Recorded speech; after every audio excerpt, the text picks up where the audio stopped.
आज हामीसँग हुनुहुन्छ शिवसेना नेपालका कार्य सम्पादन समिति सदस्यका चिरणवीर प्रताप खड्का। यहाँलाई कार्यक्रममा स्वागत गर्दछु। हस्त धन्यवाद। जय शम्भो, जय काली। 2/3 सरकार र प्रतिपक्ष दल एमसीसी पारित गर्नुपर्छ भनेर लागि परिरहेका छन्।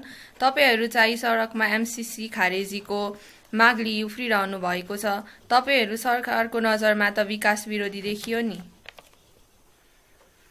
यो एमसीसी को विषयमा कुरा गर्नु पर्दाखेरि अहिले के छ भने यो हाम्रो देश चाहिँ एउटा दुईटा विशाल छिमेकी दक्षिणतिर भारत र उत्तरतिर चाइना भएको अवस्थामा र अमेरिकाले जुन हिसाबले एमसीसी यहाँ अहिले ल्याइरहेको छ, इन्डो पेसिफिक स्ट्राटेजी अनुसार चाहिँ यसले चाहिँ एमसीसी ल्याएको हो र 2/3 सरकारहरू त अब कसरी चाहिँ अब एमसीसी पासमा लागिरहेछन् भन्ने कुरा त यो चाहिँ सब तपाईँ हामीमा सबैमा जगजाहेरै भएको कुरा हो। र आज आएर श्री पशुपतिनाथको कृपाले गर्दाखेरि आज यो एमसीसी को विषयमा चाहिँ सदनबाट चाहिँ पास गर्नुपर्छ भनेर चाहिँ जुन हिसाबको चाहिँ प्रपोजल लिएर आयो यो अमेरिकाले, त्यसले गर्दाखेरि मात्र अहिले हामी नेपाली जनताले थाहा पाइरहेको अवस्था छ। यदि चाहिँ मन्त्री परिषदबाट नै यो एमसीसी चाहिँ पारित गर्नुपर्छ भनेर चाहिँ मन्त्री परिषदबाट नै यो पारित भइदिएको भए यो पारित भइसक्थ्यो। हेर्नुहोस्, यो हामीले किन सडकमा यो उफ्रेको? अब तपाईँले भन्नुभयो तपाईँहरू विकास विरोधी भनेर, तर विकास भन्नाले चाहिँ यो एमसीसीले विकास गर्नको लागि आएको एमसीसी होइन। यो किन एमसीसी विकासको लागि के अरे चाहिँ आएको होइन भने यसको नाममै पनि छ। एउटा चाहिँ के छ भने अब यसको चाहिँ मिलेनियल च्यालेन्ज कर्पोरेसन भनेर ल्याएको छ। च्यालेन्ज भने के हो त भन्दाखेरि यो आज चाहिँ विश्वमा 2045 सम्ममा चाहिँ चाइनाले चाहिँ आफूलाई चाहिँ विश्वको नम्बर 1 चाहिँ एउटा चाहिँ राष्ट्र घोषणा गर्ने भन्ने एउटा चाहिँ उनीहरूको चाहिँ एउटा भावी एउटा चाहिँ दृढ सङ्कल्पले गर्दाखेरि यो मिनेरल च्यानल कर्पोरेसन यो एमसीसी चाहिँ यहाँनिर लागू भएको कारण किनभने यहाँबाट त अब चाइना पनि नजिक छ। यसलाई चाहिँ अब सरासरी भन्नु पर्दाखेरि यो चाहिँ देशलाई चाहिँ विखण्डनकारी गर्ने चाहिँ एउटा सूत्र हो। किन भन्नुहुन्छ भने नभए यो एमसीसी भन्ने चिज चाहिँ धेरै कुरामा घातक छ। हेर्नुहोस्, यो नेपालको कानुनभन्दा एक त माथि छ। यो नेपालको कानुनभन्दा यसलाई माथि राख्नाले गर्दा के भने हामीले हामी चाहिँ असंलग्न परराष्ट्र नीतिको चाहिँ हिमायतीहरू भएको कारणले गर्दाखेरि यो एमसीसी हामीलाई मान्य हुने छैन। हामी कसैको चाहिँ अन्डरमा बस्न सक्दैन। हिजोदेखि सृष्टिको कालखण्डदेखि नै यो नेपाल भनेको चाहिँ एकदम स्वतन्त्र रूपमा चाहिँ चलेर आएको र स्वतन्त्र रूपमा चाहिँ बाँचिरहेको नेपालीहरू हो र एमसीसी कानुनभन्दा माथि छ। र अर्को कुरा भन्नु पर्दाखेरि अमेरिकाको भावी दिनमा बन्ने कानुन पनि नेपालले मान्नुपर्छ भन्ने छ। र एउटा अर्को कुरा भन्नु पर्दाखेरि यो एमसीसी भनेको आज चाइनाले पनि त केरुङ गल्छीको चाहिँ 400 kV को चाहिँ विस्तारित लाइन चाहिँ विस्तार गर्न लागेको छ। त्यो लाइनको लागि त उसले त विद्युत प्राधिकरणसँग सम्झौता गरिरहेछ। आज एमसीसी मार्फत पनि गरिब देशहरूलाई सहयोग गर्ने भनिसकेपछि विद्युत र चाहिँ सडकमा चाहिँ भइरहेछ भने यो त सरासरी चाहिँ सडक विभाग र चाहिँ तपाईँको चाहिँ विद्युत प्राधिकरणसँग चाहिँ सम्झौता गरेर अगाडि बढ्न पर्ने। यो किन नेपालको सरकारसँग चाहिँ अर्थमन्त्रीसँग उहाँ चाहिँ फेरि एमसीसी को एउटा कर्मचारीसँग सम्झौता भएको छ। त्यसै गरी अब एमसीसी को चाहिँ एउटा के छ भने यसको जुन ठाउँमा अब एमसीसी को गरे यो सबै कुराहरू चाहिँ नेपाल सरकारले चाहिँ कुनै पनि कुराको चाहिँ यसमा चासो राख्न नपाउने भन्ने छ। र यो कारणले गर्दा पनि यो एमसीसी चाहिँ राष्ट्रघाती छ। हेर्नुहोस्, हामी विकास विरोधी त होइन। यदि विकासै गर्ने छ भने त यो एमसीसी चाहिँ तपाईँको चाहिँ कुनै पनि एउटा चाहिँ मन्त्रालयसँग सम्झौता गरेर, जस्तै कृषि मन्त्रालयसँग सम्झौता गरेर एमसीसीले चाहिँ कृषिमा चाहिँ क्रान्ति ल्याएर गरिब उन्मूलन गर्न सक्छ। अर्को कुरा, एमसीसीले चाहिँ बत्ती लगेर भारतलाई बेच्ने भनिरहेछ। भारतलाई बत्ती बेच्दाखेरि त भारतले नि भोलि सम्झौता खोज्ला। फेरि त्यसमाथि फेरि अहिले नेपालमा चाहिँ 23% चाहिँ जनसङ्ख्या चाहिँ एउटा चाहिँ टुकी बत्तीमा बस्नु परेको छ। यो टुकी बत्तीबाट चाहिँ मुक्त गराउन पर्ने भएको यसको चाहिँ अन्त्य भनेर भन्न सकिन्छ। एमसीसी विरुद्धको कार्यक्रममा तपाईहरू त राज संस्थाको नारा लगाउँदै हुनुहुन्छ नि, के धमिलो पानीमा माछा मार्नु खोज्नु भएको त होइन?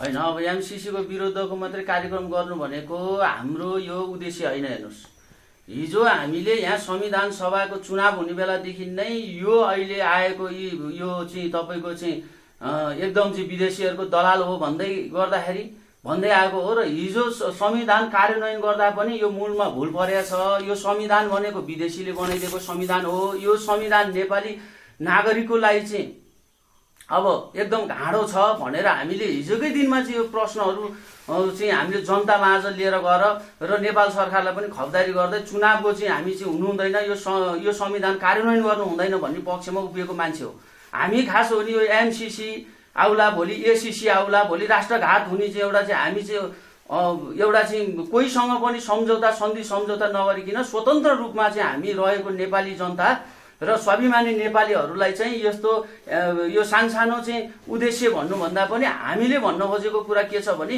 अब यो मुलुकको साँच्चै नै रक्षा गर्ने हो भने अथवा यो मुलुकलाई साँच्चै नै जोगाएर राख्ने हो भने र यो मुलुकलाई भावी सन्ततिसम्मको लागि यो मुलुकको हस्तान्तरण गर्ने हो भने राज संस्था चाहिन्छ। हामी त मेनली मुख्य हाम्रो उद्देश्य भनेको राज संस्था हो। हेर्नुहोस्, जब राज संस्था आउँछ, राजाले चाहिँ एउटा नेतृत्व गर्नुहुन्छ, तब मात्र यो देशमा चाहिँ अभिभावकको चाहिँ एउटा भूमिका सही हुने भएर नेपाली जनताले चाहिँ एउटा सुख पाउने अवस्था हो। हेर्नुहोस्, अहिले यो व्यवस्था के छ हेर्नुहोस्, ल हिजोको दिनमा त्यही प्रधानमन्त्रीज्यूले भन्नुभएको होइन, त्यति बेला त उहाँ चाहिँ क्यान्डिडेट हुनुहुन्थ्यो र उहाँले चाहिँ भाषण गर्ने क्रममा के भन्नुभएको थियो भने नेपाली जनतालाई धनी हुनको लागि मात्रै काम गर्ने हो, चाहिँ अब खानको लागि चाहिँ कामै गर्नु पर्दैन, बसी बसी खान पुग्छ, हामी पुर्याउँछौँ भन्नुभएको थियो। आज यो यत्रो महामारीमा चाहिँ तपाईँको चाहिँ यत्रो मान्छे चाहिँ तपाईँको चाहिँ रोगले भन्दा नि भोकले मरिरहेको र मान्छेले कति दुःख पाइरहेको छ। अब त्यो अवस्था छ। यो व्यवस्था नै खालि गाह्रो कुरा हो। एमसीसी भनेर त अहिले देशको लागि प्राणघातक र एउटा भोलि गुलामी बन्न पर्ने, भोलि चाहिँ हामीले यो एमसीसीको अहिले किन खरो रूपमा उत्रिरहेछौँ भने यो एमसीसी भोलि पारित भयो भने उसको अब अहिले पारित भइसकेपछि भविष्यमा हामीले 2/3 ल्याए पनि र भोलि हामी युवाहरूले 2/3 ल्याए पनि यो कानुन खारिज हुँदैन। किन भन्नुहुन्छ भने यो चाहिँ सम्झौतामै त्यही भनेको छ, यो कुनै पनि चाहिँ अब चाहिँ सन्धि सम्झौताहरू यो खारिज हुने छैन भनेर भनेको छ भनिसकेपछि भोलि 2/3 ल्याए पनि यो त घाँडो छ। हेर्नुहोस्, त्यही भए हुनाले अब यो एमसीसी खारिज गरौँ, खारिज गर्नुको साथसाथै अब देशलाई त्यस्तो भातभुङ्ग गरेर बस्नु त भएन नि। यो चाहिँ के भने बाघको छालामा स्यालको रजाइ भने जस्तो यसरी देशलाई भातभुङ्ग बनाएर राखेर त अब कसले सम्हाल्ने त। अब यिनीहरूको त देख्यो, हेर्नुहोस्, अब यिनीहरूको हैसियत पनि थाहा भइसक्यो नेपाली जनतालाई। अब यिनीहरू चाहिँ कहाँबाट परिचालित भन्ने पनि उनीहरूकै प्रभुहरूले भनिसक्यो विदेशबाट। भनिसकेपछि अब यहाँ फेरि एउटा कुरा विचार गर्नुहोस् कि यहाँनिर यी 2/3 मान्छेहरू मात्रै होइन भने हिजो राजालाई तपाईँको चाहिँ यो ठाउँसम्म पुर्याउने काम कसले गर्यो त भन्दाखेरि हामीभित्र भएका यी अहिले तपाईँ हामीले बजारमा देखिएछ नि त, यो राष्ट्रघाती सन्धि सम्झौतालाई चाहिँ पारित गर्नुपर्छ भनेर भन्नेहरू यो त सारा संसारै लाएर यो नेपाल भूमि एउटा सृष्टिको भूमिलाई नै बिगार्न लागेको हुनाले अब एमसीसी त खारिज गर्नुपर्छ। अब चाहिँ अब यस्तो भयावह अवस्थामा अब राजा आउनु पर्यो। अब देशमा चाहिँ केही राजाको भूमिका चाहियो र राजा एउटा अभिभावकको रूपमा चाहिँ एउटा चाहिँ स्थान ग्रहण गर्नु पर्यो र नेपाली जनतालाई चारैतिर छरिएको नेपाली जनतालाई र भोक र रोगले ग्रसित भएको र यो 2/3 चाहिँ एउटा कमाउ निस्स सरकारहरूले हामी नेपाली जनतालाई चुसिरहेको अवस्थामा र नाङ्गे झार बनाएर चाहिँ एउटा चाहिँ तपाईँको चाहिँ हामीलाई चाहिँ एउटा घरविहीन बनाउन खोजिरहेको अवस्थामा अब हामीलाई चाहिँ आउनु पर्यो हाम्रो अभिभावक भनेर हामीले राजाको पनि उठाएको हौँ। किनभने राजा नभएसम्म यो देशमा चाहिँ तपाईँको चाहिँ अब यसको चाहिँ निकास छैन। त्यही भए हुनाले हामीले राजा पनि चाहिन्छ भनेर हामीले चाहिँ राज संस्थाको विषयमा वकालत गरेका हौँ। एमसीसी विरुद्धको कार्यक्रममा तपाईँहरू त राज संस्थाको नारा लगाउँदै हुनुहुन्छ नि, के धमिलो पानीमा माछा मार्नु खोज्नु भएको त होइन? होइन, अब एमसीसीको विरुद्धको मात्रै कार्यक्रम गर्नु भनेको हाम्रो यो उद्देश्य होइन। हेर्नुहोस्, हिजो हामीले यहाँ संविधान सभाको चुनाव हुने बेलादेखि नै यो अहिले आएको यो चाहिँ तपाईँको चाहिँ एकदम चाहिँ विदेशीहरूको दलाल हो भन्दै आएको हो र हिजो संविधान कार्यान्वयन गर्दा पनि यो मूलमा भुल परेको छ। यो संविधान भनेको विदेशीले बनाइदिएको संविधान हो। यो संविधान नेपाली नागरिकको लागि चाहिँ अब एकदम घाँडो छ भनेर हामीले हिजोकै दिनमा चाहिँ यो प्रश्नहरू चाहिँ हामीले जनतामाझ लिएर गएर र नेपाल सरकारलाई पनि खबरदारी गर्दै चुनावको चाहिँ हामी चाहिँ हुनु हुँदैन, यो संविधान कार्यान्वयन गर्नु हुँदैन भन्ने पक्षमा उभिएको मान्छे हो हामी। खास हो नि यो एमसीसी आउला, भोलि एसीसी आउला, भोलि राष्ट्रघात हुने चाहिँ एउटा चाहिँ हामी चाहिँ एउटा चाहिँ कोहीसँग पनि सम्झौता सन्धि सम्झौता नगरिकन स्वतन्त्र रूपमा चाहिँ हामी रहेको नेपाली जनता र स्वाभिमानी नेपालीहरूलाई चाहिँ यस्तो यो सानसानो चाहिँ उद्देश्य भन्नुभन्दा पनि हामीले भन्न खोजेको कुरा के छ भने अब यो मुलुकको साँच्चै नै रक्षा गर्ने हो भने अथवा यो मुलुकलाई साँच्चै नै जोगाएर राख्ने हो भने र यो मुलुकलाई भावी सन्ततिसम्मको लागि यो मुलुकको हस्तान्तरण गर्ने हो भने राष्ट्र संस्था चाहिन्छ। हामी त मेनली मुख्य हाम्रो उद्देश्य भनेको राष्ट्र संस्था हो। हेर्नुहोस्, जब राष्ट्र संस्था आउँछ, राजाले चाहिँ एउटा नेतृत्व गर्नुहुन्छ, तब मात्र यो देशमा चाहिँ अभिभावकको चाहिँ एउटा भूमिका सही हुने भएर नेपाली जनताले चाहिँ एउटा सुख पाउने अवस्था हो। हेर्नुहोस्, अहिले यो व्यवस्था के छ हेर्नुहोस्, ल हिजोको दिनमा त्यही प्रधानमन्त्रीज्यूले भन्नुभएको होइन, त्यति बेला त उहाँ चाहिँ क्यान्डिडेट हुनुहुन्थ्यो र उहाँले चाहिँ भाषण गर्ने क्रममा के भन्नुभएको थियो भने नेपाली जनतालाई धनी हुनको लागि मात्रै काम गर्ने हो, चाहिँ अब खानको लागि चाहिँ कामै गर्नु पर्दैन, बसी बसी खान पुग्छ, हामी पुर्याउँछौँ भन्नुभएको थियो। आज यो यत्रो महामारीमा चाहिँ तपाईँको चाहिँ यत्रो मान्छे चाहिँ तपाईँको चाहिँ रोगले भन्दा नि भोकले मरिरहेको र मान्छेले कति दुःख पाइरहेको छ। अब त्यो अवस्था छ। यो व्यवस्था नै खाली गाह्रो कुरा हो। एमसीसी भने त अहिले देशको लागि प्राणघातक र एउटा भोलि गुलामी बन्न पर्ने, भोलि चाहिँ हामीले यो एमसीसीको अहिले किन खरो रूपमा उत्रिरहेछौँ भने यो एमसीसी भोलि पारित भयो भने उसको अब अहिले पारित भइसकेपछि भविष्यमा हामीले 2/3 ल्याए पनि र भोलि हामी युवाहरूले 2/3 ल्याए पनि यो कानुन खारिज हुँदैन। किन भन्नुहुन्छ भने यो चाहिँ सम्झौतामै त्यही भनेको छ, यो कुनै पनि चाहिँ अब चाहिँ सन्धि सम्झौताहरू यो खारिज हुने छैन भनेर भनेको छ भनिसकेपछि भोलि 2/3 ल्याए पनि यो त गाँडो छ। हेर्नुहोस्, त्यही भए हुनाले अब यो एमसीसी खारिज गरौँ, खारिज गर्नुको साथसाथै अब देशलाई त्यस्तो भातभुङ्ग गरेर बस्नु त भएन नि। यो चाहिँ के भने बाघको छालामा स्यालको रजाई भने जस्तो यसरी देशलाई भातभुङ्ग बनाएर राखेर त अब कसले सम्हाल्ने त। अब यिनीहरूको त देख्यो, हेर्नुहोस्, अब यिनीहरूको हैसियत पनि थाहा भइसक्यो नेपाली जनतालाई। अब यिनीहरू चाहिँ कहाँबाट परिचालित भन्ने पनि उनीहरूकै प्रभुहरूले भनिसक्यो विदेशबाट।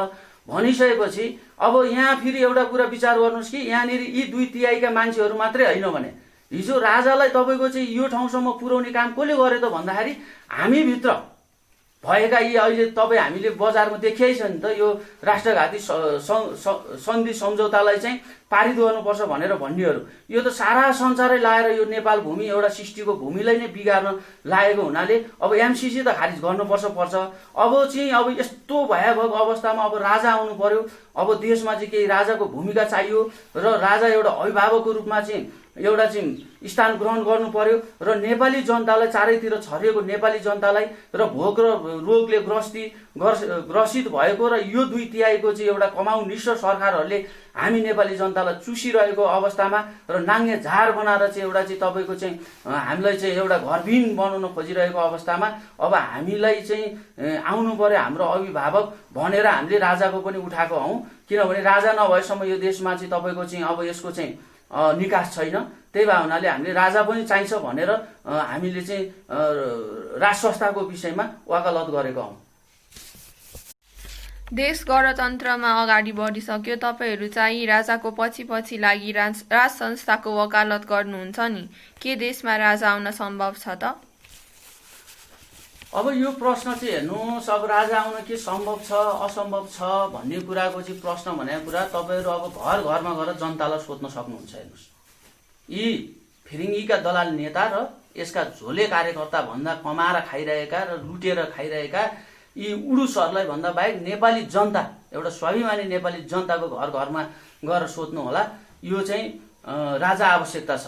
फेरि अहिले हामीले भन्नुपर्दाखेरि किनभने हामी राजाको पछि लागेको भनेर तपाईँले जुन प्रश्न उठाउनु भयो, हिजो यहाँ देशमा के आएको थियो भने राजा भनेको यस्तो हो, ज्यानमारा होसम्म नि भन्थ्यो यिनीहरूले। ज्यानमारा हो भने किन कारबाही गरेन?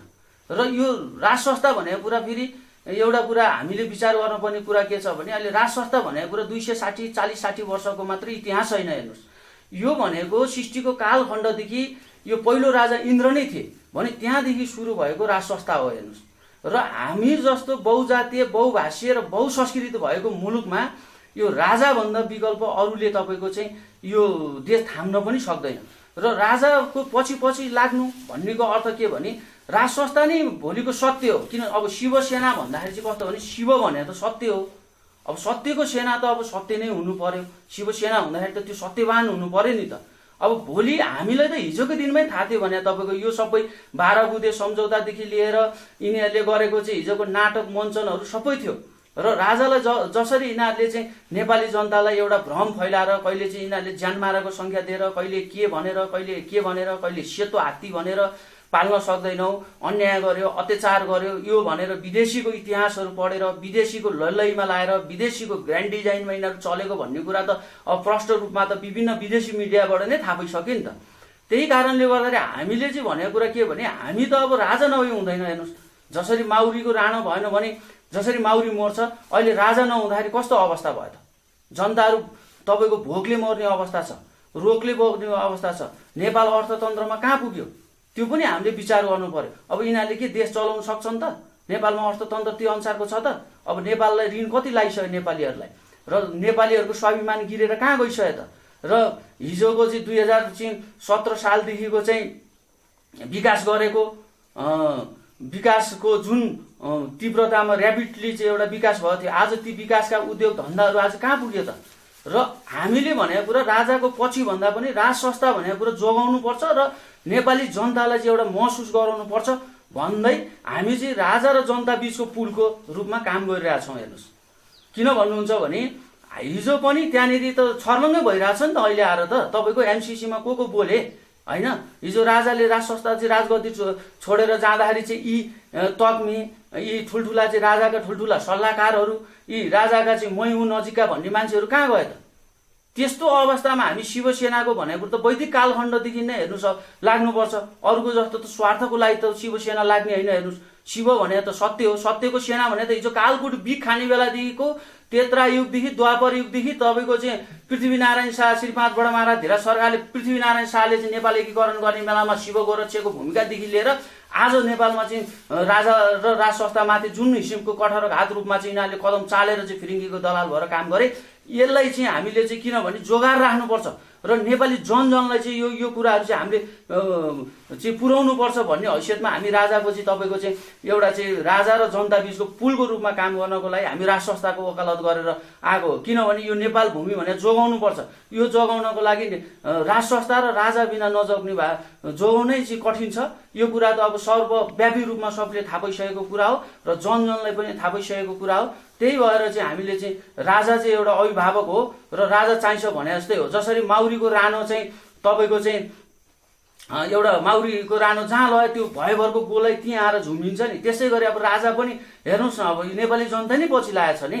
हाम्रो मात्रै कुरा होइन, राजा एकपल्ट चाहिँ बाहिर निस्किँदाखेरि नेपाली जनता कसरी झुम्बिन्छ र त्यो स्थिति थाहा पाउनको लागि चाहिँ हामी चाहिँ अब चाहिँ राज संस्थाको चाहिँ हामी चाहिँ हिमायती भएको कारणले वकालत गरेर हिँडिरहेका छौँ। प्रधानमन्त्रीज्यूले एमसिसी राम्रोसँग नपढी विरोध भइरहेको छ भन्नुहुन्छ नि। अब प्रधानमन्त्रीज्यूले त अब के भन्नुहुन्छ होइन। अब उहाँको त कुरा गरेर साध्य छैन। अब देशलाई तपाईँको अब सरासरी अब नेपाली जनताले उहाँको कुरा पत्याउन छोडिसक्यो। हेर्नुहोस्, किन भन्नुहुन्छ भने अब हिजो यो देशमा चाहिँ तपाईँको 10 जनालाई कोरोना लाग्दाखेरि चाहिँ तपाईँको चाहिँ यस्तो टाइट खालको लकडाउन गरियो। आज हेर्नुहोस् कोरोनाको अवस्था कहाँ पुगिरहेछ होइन। अब उहाँले चाहिँ के गरिरहनु भएको छ भने कोरोनाको अवस्था यस्तो हुँदा पनि अब उहाँले अहिले करको लागि हो कि अब के गर्नको लागि हो लकडाउन खुकुलो बनाइसक्नु भएको छ। अहिले अब उहाँको कुरा गरेर साध्य छैन। उहाँले चाहिँ कति अब एमसिसी अब देशको कानुनभन्दा माथि छ। अब एमसिसी चाहिँ तपाईँको चाहिँ अब यहाँको चाहिँ हाम्रो अर्थमन्त्री उहाँको चाहिँ एउटा एमसिसीको चाहिँ तपाईँको चाहिँ कर्मचारीले साइन गरिरहेछ। अब के नपढेर भन्नु, अब दफा दफा सबले पढेर विज्ञहरूले सबले पढिरहेछ। अब उहाँहरूले त अब अन्धभक्त केही छैन। अब विदेशी प्रभुले जे भन्यो त्यही अनुसारले चाहिँ काम गरिरहनु भएको छ। अब उहाँको कुरै नगरौँ, उहाँको कुरा नेपाली जनता सबलाई थाहा छ होइन। अब सबै नेपाली जनताले बुदा पढिसकेको छ र त्यही भए हुनाले अब यो नपढिकन भन्नु भनेको अब उहाँहरू कहाँबाट सञ्चालित के सञ्चालित कसरी उहाँहरूलाई जसरी पनि एमसिसी पारित गर्नुपर्छ। यदि एमसिसी पारित भएन भने उहाँहरूलाई चाहिँ एकदमसँग चाहिँ अब विदेशीले चाहिँ उनीहरूलाई चाहिँ अब एकदम फेरि पनि टार्गेटमा पर्ने र अब यदि एमसिसी पास भयो भने नेपाली जनता टार्गेटमा पर्ने। अब नेपाली जनता गुलाम हुनुपर्ने छ। यो एमसिसी भनेको कुरा अब खाउँ भने नखाउँ भने दिनभरिको शिकार, खाउँ भने कान्छो बाउको अनुहार भने जस्तै हो। अब उहाँ अहिले चाहिँ एकदम चाहिँ अब उहाँको खोइ के भन्ने, उहाँको अब पुरै यस्तै टुक्का र उखान मात्रै हो। यो एमसिसी चाहिँ नेपालको लागि घातकै छ। त्यो भए हुनाले अब नेपाली जनतालाई चाहिँ अब साँच्चै नै समृद्धिको बाटोमा अगाडि बढाउने हो भने त अब यो किन भन्नुहुन्छ भने अब उद्योग धन्दा कल कारखानाहरू चाहिँ यहाँ विस्तार गर्नु पर्यो। त्यही कारणले गर्दाखेरि अब यो किनभने यहाँ चाहिँ अब उनीहरूले ल्याएको चाहिँ हरेक सामानहरू हामीले चेक गर्न नपाउने भनेको छ। फेरि ती माथि अहिले हाम्रो नेपालमा भएको युरेनियमहरू चाहिँ तपाईँको चाहिँ मनाङ मुस्ताङको एरियामा चाहिँ धेरै छ भन्ने चाहिँ अनुसन्धानले प्राप्त गरिसकेपछि तपाईँको अहिले चाहिँ उनीहरूको सेना त्यहीँ बस्नुपर्ने कारण के हो होइन। पहिला चाहिँ तपाईँको पहिला पनि यहाँ चाहिँ खम्बा विद्रोह हुँदाखेरि त त्यत्रो चाहिँ तपाईँको चाहिँ यहाँनिर के भएको थियो भन्ने कुरा पहिला इतिहास पनि हेर्नु पर्यो नि। र नेपालबाट चाहिँ तपाईँको चाहिँ यो चाहिँ सरासरी भन्नु पर्दाखेरि चाहिँ यो जसरी चाहिँ तपाईँको चाहिँ यो इस्ट इन्डिया कम्पनी चाहिँ व्यापार गर्ने न्युमा चाहिँ संसारभरि आफूले कब्जा जमाए, त्यसै गरी चाहिँ तपाईँको यो तपाईँको अहिलेको एमसिसी भनेको त्यो इस्ट इन्डिया कम्पनीको नि काका हो। यसले चाहिँ तपाईँको भोलिको दिनमा चाहिँ तपाईँको चाहिँ इन्डो पेसिफिक रणनीति अनुसार सबै देशहरूको चाहिँ सैन्य शक्तिदेखि लिएर सबलाई उपनिवेश बनाएर चाहिँ सबैलाई गद्दार गराउने र नेपाली जनलाई चाहिँ एउटा चाहिँ गुलाम बनाउने खेल चाहिँ यो एमसिसी हो। त्यही भए हुनाले हामीले यो चाहिँ तपाईँको चाहिँ अहिले हामीले चाहिँ यो नेपाली जनतालाई बुझाउनको लागि सडकदेखि लिएर चाहिँ हामीले चाहिँ विभिन्न ठाउँमा कार्यक्रमहरू गरिरहेछौँ र विभिन्न चाहिँ विद्वानहरूसँग पनि हामीले चाहिँ यो सम्बन्धी चाहिँ छलफल गरेर यसको राय सल्लाह लिइरहेछौँ र कुनै पनि हालतमा यहाँ एमसिसी लागू हुनु हुँदैन। यदि लागू नै गर्ने हो भने यसमा भएको धेरै राष्ट्रघाती कदमका चाहिँ पोइन्टहरू सुधारेर चाहिँ एमसिसी अब गरेर विकास गर्न सकिन्छ। त्यो भन्दा पनि अब 72 अरब चाहिँ तपाईँको चाहिँ एनसेलमा भएको कर जब हामीले चाहिँ तपाईँको उठाएर चाहिँ तपाईँको चाहिँ विकास गर्ने हो भने नेपाल कहाँ पुग्छ। त्यस्तै गरी भ्रष्टाचारको चाहिँ तपाईँको चाहिँ अब 2000 तपाईँको चाहिँ 30 सालदेखिको यताको चाहिँ तपाईँको चाहिँ भ्रष्टाचार हेर्नु पर्यो। यो भ्रष्टहरूलाई चाहिँ कारबाही गरेर तपाईँको भ्रष्टाचार उन्मूलन गर्ने हो भने देश समृद्धिमा पुग्छ। हामी विकास विरोधी कुनै पनि होइन, विकास विरोधी काम हामीले गर्नु नै छैन र गर्न नै नपरोस् र देशघाती र राष्ट्रघाती कदम भएको हुनाले र भोलि नेपाली जनता चाहिँ अर्काको गुलाम बन्नुपर्ने र अर्काको अधीनमा बस्नुपर्ने भएको हुनाले यसको सम्झौता हामीले पढ्यौँ होइन। पढ्दाखेरि र विज्ञहरूसँग नि छलफल गर्दा यसको चाहिँ घातकै देखा भएर हामीले विरोध गरेको।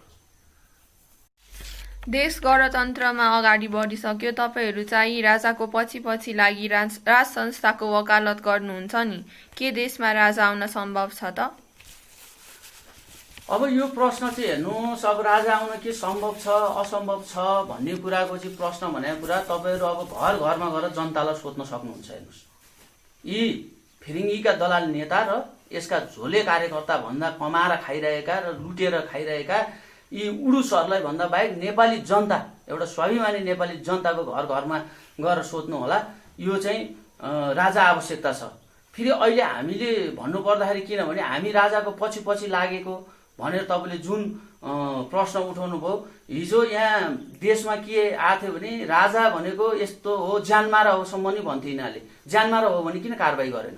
र यो राज संस्था भनेको कुरा फेरि एउटा कुरा हामीले विचार गर्नुपर्ने कुरा के छ भने अहिले राज संस्था भनेको कुरा 240-40 वर्षको मात्रै इतिहास छैन। हेर्नुहोस्, यो भनेको सृष्टिको कालखण्डदेखि यो पहिलो राजा इन्द्र नै थिए भने त्यहाँदेखि सुरु भएको राज संस्था हो। हेर्नुहोस्, र हामी जस्तो बहुजातीय बहुभाषीय र बहुसंस्कृत भएको मुलुकमा यो राजाभन्दा विकल्प अरूले तपाईँको चाहिँ यो देश थाम्न पनि सक्दैन। र राजाको पछि लाग्नु भन्नेको अर्थ के भने राज संस्था नै भोलिको सत्य हो। किन अब शिवसेना भन्दाखेरि चाहिँ कस्तो भने शिव भने त सत्य हो।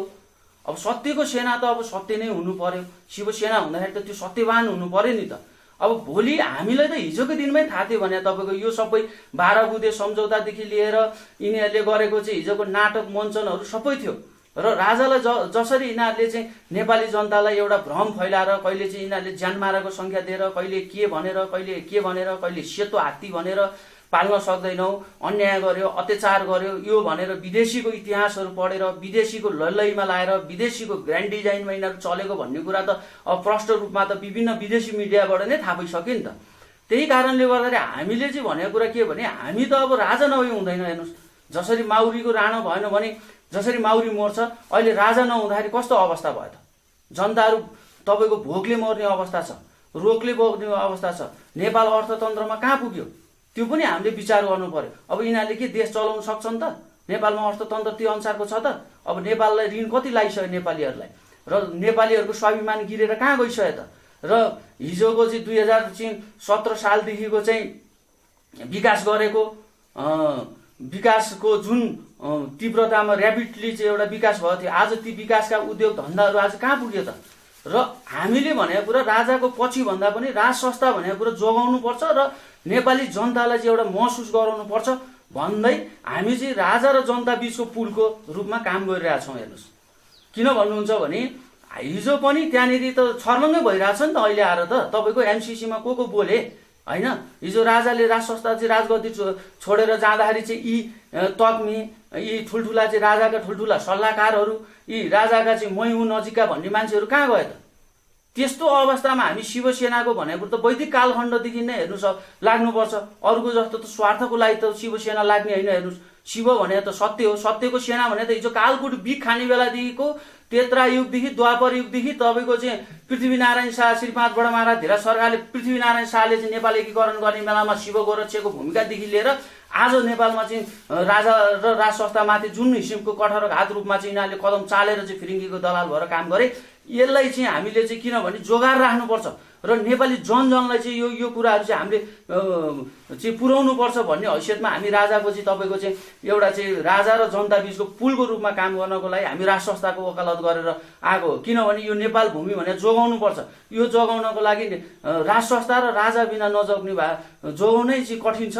यो कुरा त अब सर्वव्यापी रूपमा सबले थाहा पाइसकेको कुरा हो र जनजनलाई पनि थाहा पाइसकेको कुरा हो। त्यही भएर चाहिँ हामीले चाहिँ राजा चाहिँ एउटा अभिभावक हो र राजा चाहिन्छ भने जस्तै हो। जसरी माउरीको रानो चाहिँ तपाईँको चाहिँ एउटा माउरीको रानो जहाँ लग्यो त्यो भयभरको गोलै त्यहाँ आएर झुम्बिन्छ नि, त्यसै गरी अब राजा पनि हेर्नुहोस् न, अब नेपाली जनता नै पछि लागेको छ नि। हाम्रो मात्रै कुरा होइन, राजा एकपल्ट चाहिँ बाहिर निस्किँदाखेरि नेपाली जनता कसरी झुम्बिन्छ र त्यो स्थिति थाहा पाउनको लागि चाहिँ हामी चाहिँ अब चाहिँ राज संस्थाको चाहिँ हामी चाहिँ हिमायती भएको कारणले वकालत गरेर हिँडिरहेका छौँ। शिवसेनाको भावी कार्यनीति अथवा योजनाहरू चाहिँ के कस्तो छ छोटकरीमा भनिदिनुहोस् न। अब शिवसेना नेपालको भावी योजना भन्नुपर्दा पनि के भन्नुहुन्छ भने सबैभन्दा ठुलो कुरा त अहिले हामीलाई देशमा अभिभावक चाहिएको छ र हाम्रो चाहिँ विश्वको चाहिँ लगभग 1.25 अर्ब वैदिक सनातनवादी एउटा हिन्दूहरू र वैदिक सनातनवादी भन्नुपर्दाखेरि विश्वको 2/3 हिस्सा नै तपाईँको चाहिँ वैदिक सनातनवादी र एउटा चाहिँ वैदिक पद्धतिले ओगटेको छ। हेर्नुहोस् विश्वको सबै भूमिहरू र यो देश चाहिँ तपाईँको चाहिँ विश्वको एउटा मात्र चाहिँ पहिचान बोकेको चाहिँ विश्वको एउटा वैदिक सनातन राष्ट्र हिन्दू राष्ट्र भएको कारणले गर्दा हाम्रो भावी योजना भनेको यो वैदिक सनातन धर्मलाई चाहिँ यहाँनिर अब चाहिँ स्थापना गर्नु र राज संस्था नेपाली जनताको आस्था भरोसा र नेपाली स्वाभिमानको एउटा प्रतीक राज संस्थालाई हामीले स्थापना गर्नु चाहिँ हाम्रो भावी योजनाहरू छ। र त्यही अन्तर्गत अहिले हामीले चाहिँ के भन्नुहुन्छ भने यो राष्ट्रघाती सम्झौता र यो व्यवस्था अब काम छैन भन्ने कुरा गर्नको लागि अस्ति हामीले चाहिँ जेठ 15 गते को दिनबाट नै हामीले चाहिँ तपाईँको चाहिँ एउटा चाहिँ डिस्टेन्स कायम गर्दै यो महामारीमा चाहिँ एउटा चाहिँ सामाजिक दूरीहरू चाहिँ कायम गर्दै हामीले चाहिँ विभिन्न जिल्लाबाट चाहिँ तपाईँको चाहिँ अब चाहिँ अग्निशक्ति भनौँ एउटा मसाल जुलुस यिनीहरूको विरुद्धमा तपाईँको चाहिँ अब अग्नि नै निस्किसकेपछि त के हुन्छ, अग्निले डराउने एउटा चाहिँ यो यिनीहरूको चाहिँ यो कुविचार यो राक्षसी विचार तपाईँको चाहिँ एउटा चाहिँ यो रावणले विचारहरूलाई चाहिँ नष्ट गर्नुपर्छ भनेर जनतामाझ अब आइसके तपाईँहरू हामी बिच अब हामी सबै नेपाली जनता एक हौँ। हामी सबैजना चाहिँ सृष्टिका चाहिँ एउटा चाहिँ सृष्टिकर्ता एउटा चाहिँ तपाईँको देवादिदेव महादेवको सेना हौँ सबैजना हामी र विश्व चाहिँ ब्रह्माण्डमा नै तपाईँको चाहिँ भोलिको दिनमा चाहिँ वैदिक सनातन पद्धति लागू हुनुपर्छ भन्दै एउटा अग्निज्वाला लिएर हामी निस्किसकेका छौँ। अब त्यही अन्तर्गत हाम्रो चाहिँ अब विभिन्न जिल्लाहरू हुँदै हुँदै आइरहेको छ र यो हाम्रो पहिलो चरणको चाहिँ तपाईँको यो अहिले एउटा चाहिँ मसाल जुलुसको रूपमा छ भने हामीले चाहिँ अब विभिन्न ठाउँमा हाम्रा चाहिँ अब हाम्रा विभिन्न चाहिँ हामी सदस्यहरू शिव सैनिकहरू तपाईँको चाहिँ अहिले तपाईँहरू मिडियाको मान्छेहरूलाई पनि थाहा छ विभिन्न तपाईँको अहिले चाहिँ काठमाडौँमा भइरहेको देशको विभिन्न कुना काप्चामा भइरहेको यी राष्ट्रघाती र देशद्रोही एउटा तपाईँको सन्धि सम्झौताको लागि भएको यो सम्झौताहरूको विरोधको लागि चाहिँ तपाईँको देशव्यापी रूपमा चाहिँ हामी चाहिँ विभिन्न जनताहरूसँग छौँ। हाम्रो चाहिँ तपाईँको केन्द्रीय स्तरको कार्य सम्पादन समिति स्तरको तपाईँको जिल्ला स्तरको र सैनिकहरू तपाईँको यसको चाहिँ हाम्रो चाहिँ सैनिक सङ्गठनहरू हाम्रो लडाकु दस्ताहरू सबैजना चाहिँ तपाईँको जे जति हामी छौँ अहिले सुरु गरेको यो त हुन त शिवसेना 3 करोड नेपाली जनताकै सेना हो। हेर्नुहोस् यो सङ्गठन र यो एउटा चाहिँ धार्मिक एउटा चाहिँ भगवान एउटा सत्यको सेना भएको एउटा पशुपतिनाथको सेना भएको हुनाले यो 3 करोड जनताकै हो र 3 करोड जनतालाई झकझकाउने हैसियतमा चाहिँ हामी चाहिँ विभिन्न अभियानहरूमा लागिरहेका छौँ र हामी शिव सैनिकहरू चाहिँ तपाईँको एउटा घरबाट चाहिँ एउटा छोरछोरीहरू तपाईँको चाहिँ बाउआमालाई छोडेर चाहिँ केही समयको लागि कमाउन बाहिर निस्के जस्तै गरेर हाम्रो विभिन्न मेम्बरहरू चाहिँ विभिन्न चाहिँ तपाईँको चाहिँ सङ्गठनहरूसँग सहकार्य गर्दै तपाईँको कार्यक्रमहरूमा अगाडि बढिसकेको छ र हामीले चाहिँ हाम्रो आफ्नो व्यक्तिगत रूपमै सङ्गठनिक व्यक्तिगत रूपमै नै हामीले यो विभिन्न राष्ट्रघाती सन्धि सम्झौता र देशको लागि नेपाली जनता र राजा भनेको देश हो भनेर राष्ट्र संस्थाको चाहिँ अपरिहार्यता बुझाउँदै हामीले चाहिँ एउटा चाहिँ अग्निको शक्ति एउटा चाहिँ मशाल लिएर बाहिर निस्किरहेको छौँ र अब हामीले चाहिँ यो महामारीको अन्त्यसँगै अब नेपाली जनताको भावना बुझेर नेपाली जनताको चाहना बुझेर अब हामी वैदिक सनातन हिन्दू अधिराज्य स्थापना गर्दै भगवान शिवको चाहिँ तपाईँको चाहिँ आसन भएको ठाउँमा राजाको शासन चाहिन्छ भनेर चाहिँ तपाईँको चाहिँ अब हामीले यस्तो तपाईँको चाहिँ एकजना जनता मर्छ भनेर त्यागी राजा चाहिँ तपाईँको आफ्नो शासनको मोह छोडेर त्याग्ने राजा र तपाईँको चाहिँ सम्पूर्ण 4 जात 36 वर्णको साझा फुलबारीमा बहुजाति बहुभाषित बहुसांस्कृतिक तपाईँको चाहिँ रहन सहन वेशभूषा भएको यो देश नेपालमा चाहिँ अब राष्ट्र संस्था ल्याउने चाहिँ हाम्रो मेनली भावी योजना छ। राजाले दिएको भूमि हामीले फिर्ता ल्यायौँ भन्ने विषयमा चाहिँ तपाईँको विचार के छ? अब यो राजाले दिएको भूमि तपाईँको चाहिँ हामीले फिर्ता ल्यायौँ भन्ने कुराको यो भनाइ चाहिँ यो प्रचण्डजीले चाहिँ एकदम चाहिँ बेहोसीमा बोल्नु भएको कुरा हो। हेर्नुहोस्, उहाँ भनेको कुरा यो भूमि उता लानमा नै तपाईँको अहिलेसम्मको यो एमसीसी स्वीकार गर्ने यी जति पनि तत्त्वहरू छ यी तत्त्वहरू नै तपाईँको मिलोमतमा गरेर यो भूमि चाहिँ तपाईँको चाहिँ यो यसरी चाहिँ नक्सा ल्यायो। के राजाको पालामा यसरी भारतले चाहिँ अस्ति राजनीति नक्सा निकालेको थियो? त्यो त एउटा के भन्नुहुन्छ भने हिजो महेन्द्र सरकारले जसरी चाहिँ तपाईँको महेन्द्र सरकारले यहाँनिर चाहिँ खम्बा विद्रोह भयो, खम्बा विद्रोह हुँदाखेरि त्यो खम्बा विद्रोह पनि हराए। पछि फेरि तपाईँको चाहिँ एउटा चाइनासँग यिनीहरूको वार पर्यो, यो उसको इन्डियाहरूको गरिसकेपछि हारेर अब हामी त स्वाभिमानी मुलुक, हेर्नुहोस् स्वाभिमानी मुलुकको स्वाभिमानी नेपाली जनताको चाहिँ अभिभावक राजालाई आएर चाहिँ हामीलाई गरिदिनुहोस् भनेर चाहिँ थत्थर गामेर माफी मागिसकेपछि तपाईँको चाहिँ आएर शरण माग्यो। हेर्नुहोस् यिनीहरूले इन्डियाले गरिसकेपछि त्यहाँनिर चाहिँ राजाले शरण दिएर चाहिँ दुई पक्षलाई मिलाएको हो र पछि अब यिनीहरूले चाहिँ अब यो षड्यन्त्रले गर्दाखेरि चाहिँ अब राजा महेन्द्रलाई पनि चाहिँ राम्रो हिसाबले त यिनीहरूले त गरेको होइन। हेर्नुहोस् उहाँको पनि त अब एउटा चाहिँ उहाँको चाहिँ स्वर्ग पनि त एउटा स्वर्गवासी राजाको स्वर्ग हुनुमा पनि यो एउटा चाहिँ अनुसन्धानकै विषय रहेको छ। हेर्नुहोस् यो त सबै नेपाली जनताहरूको चाहिँ हिजोको जुन अहिले चाहिँ 60-70 वर्ष हुने जो चाहिँ हाम्रा चाहिँ अग्रजहरू हुनुहुन्छ उहाँहरूलाई त प्रश्न थाहा भएकै कुरा हो राजा महेन्द्रको विषयमा। र राजाले दिएको भूमि यिनीहरूले फिर्ता ल्यायो भनेर भन्न मिल्छ? 2030-31 सालको चाहिँ पाठ्यक्रममा चाहिँ त्यहाँको भूमि छ। यहाँ जनसङ्ख्या गणना गर्ने चाहिँ जनसङ्ख्या गणना गर्ने त्यो बेलाका तत्कालीन सिडिओहरू अहिलेसम्म नि हुनुहुन्छ, उहाँहरूलाई सोद्धा पनि हुन्छ। र हिजोको दिनमा तपाईँको नेपालको पैसादेखि लिएर सबै ठाउँमा त्यो तपाईँको चाहिँ त्यो लिम्पियाधुरा र चाहिँ कालो पानी भएको चाहिँ तपाईँको नक्सा जुन अहिले भएको नक्सा यिनीहरूले चाहिँ के गरे भने यिनीहरूलाई चाहिँ हिजोको दिनमा भारतले प्रयोग गरेर हिजो 56 सालसम्म चाहिँ त्यहाँनिर तपाईँको चौकी भएको कुरा चाहिँ नेपाल चौकी उत्तर दक्षिणसम्म बसेको कुरा त भीमरावज्यूले भनिसक्नुभयो नि। अब भीमरावज्यूले भनेको कुरा गल्ती हो र? जबरजस्ती चाहिँ यहाँ चाहिँ माओवादी आतंककारी भनेर चाहिँ यिनीहरूलाई चाहिँ ट्रेनिङ दिएर यिनीहरू चाहिँ अर्काको विदेशी फिरिङ्गीको गुरिला बनेर नेपालबाट चौकी गर्दै नेपाली भूमि कब्जा गरेर आउने त यिनीहरू होइन। यिनीहरूले कहाँबाट फिर्ता लिए? र म भन्दछु कि यो भूमिबाट त्यो आर्मी हटाएर देखाउनु पर्यो।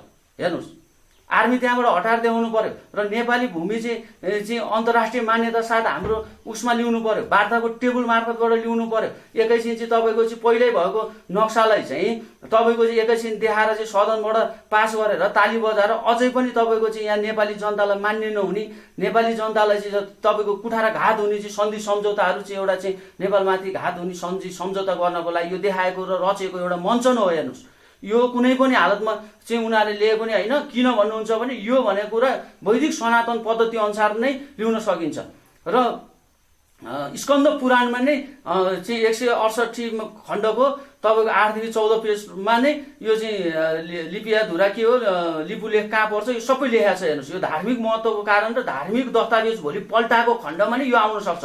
र यी अपराधीहरूले हिजोको दिनमा आजको दिनमा चाहिँ तपाईँको धर्मनिरपेक्ष गरे नि यही हाम्रो पुराणहरू वेदहरूबाट हेरेर यी नेपालका सम्पूर्ण कुराहरूको चाहिँ एउटा ख्याल गर्छन् भनेर नै धर्मनिरपेक्षताको बाटोमा यिनीहरूले लगेको हुन्। यिनीहरूले त यति गद्दार हुन् कि यिनीहरूले राजाले अब यिनीहरूलाई चाहिँ यतिसम्म हुन्छ कि भोलि नेपाली जनताले चाहिँ यिनीहरूलाई हिसाब खोज्ने छ। हेर्नुहोस्, अब समय आइसक्यो। किन भन्नुहुन्छ भने राजाले चाहिँ दिएको हो यो भूमि भन्ने कुराको अब प्रमाण प्रचण्डजीले हामीलाई दिनुपर्ने हुन्छ। हेर्नुहोस्, यो तपाईँको यस्तो खालको चाहिँ विवादित कुरा गरेर उहाँले हिँड्न पाउनुहुन्न। अब समयले नै उहाँलाई यो सबैको जवाबहरू उहाँले भोलिको दिनमा चाहिँ जनताको अदालतमा उभिएर उहाँले चाहिँ यो 17,000 देखिको लिएर सबैको चाहिँ तपाईँको चाहिँ हिसाब किताबहरू उहाँले चाहिँ जनताको अदालतमा उभिएर तपाईँको दिनपर्ने दिन आउँदैछ। र तपाईँहरू नि प्रतीक्षा गर्दै गर्नुहोस्। समयको माग हो, समयले अवश्य पनि यो दिन ल्याउने छ। अब अन्त्यमा तपाईँलाई केही भन्नु छ कि? अब अन्त्यमा त भन्न त धेरै छ। अब मैले चाहिँ हाम्रो नेपाली दाजुभाइ तथा दिदीबहिनीहरूमा, बुवा आमाहरूमा, स्वदेश तथा विदेशमा रहनुभएको दाजुभाइ तथा दिदीबहिनीहरूमा हामीले तपाईँको हामी नेपाली भनेको गौरवपूर्ण इतिहास बोकेर चाहिँ विश्व सामुन्ने तपाईँको चाहिँ सिट ठाडो बनाएर तपाईँको हिँडेको नेपालीहरू हौँ। त्यसैले अब यो स्वाभिमान, यो अस्तित्व र यो नीति यो भावी पुस्तालाई हामीले हस्तान्तरण गर्नको लागि हाम्रो चाहिँ सृष्टिको कालखण्डदेखि चल्दै आएको वैदिक सनातन हिन्दू अधिराज्यलाई कायम गर्नको लागि अब शिवसेना नेपाल चाहिँ तपाईँको चाहिँ ओमको झण्डा र राष्ट्रिय झण्डामा तपाईँको अगाडि उठिसकेको छ।